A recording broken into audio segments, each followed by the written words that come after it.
Nagole division corporator TRS party అభ్యర్థిగా చెరుకు సంగీత ప్రశాంత్ గౌడ్కు మరోసారి టికెట్ ఇచ్చింది. ఈ సందర్భంగా సంగీత మాట్లాడుతూ తనపై నమ్మకం ఉంచి మరోసారి కార్పొరేటర్గా పోటీ చేయడానికి టీఆర్ఎస్ పార్టీ అధిష్టానం అవకాశం ఇచ్చినందుకు ధన్యవాదాలు తెలిపారు. తనను మరోసారి గెలిపిస్తే నాగోల్ డివిజన్ను మరింతగా అభివృద్ధి చేస్తానని అన్నారు.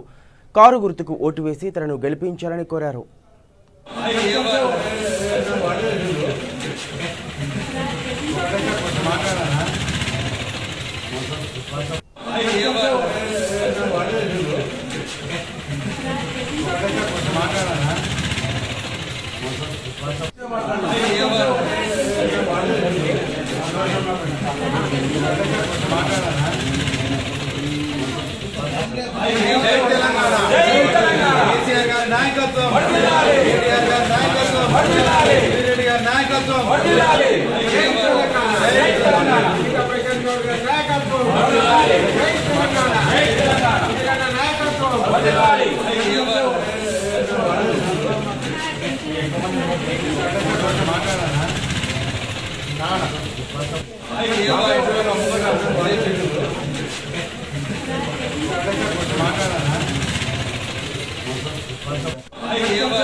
నాగోల్ డివిజన్కి రెండవసారి నమ్మకంతో టికెట్ ఇచ్చి పంపిన మా అధిష్టాన వర్గానికి అందరికీ కూడా ధన్యవాదాలు తెలుపుకుంటూ నాగోల్ డివిజన్ ప్రజలందరికీ కూడా తెలియజేయడం ఏమనగా మరొకసారి మీకు అందరికీ కూడా సేవ చేసే భాగ్యాన్ని కలిగించాలని చెప్పి కోరుకుంటూ 1వ తారీఖున కారు గుర్తుపై ఓటేసి నాగోల్ డివిజన్ అభ్యర్థి చెరుకు సంగీత ప్రశాంత్ గౌడ్ గారిని అత్యధిక మెజార్టీతో గెలిపించవలసిందిగా కోరుతున్నాను. Thank you very much. ధన్యవాదాలు. జై తెలంగాణ.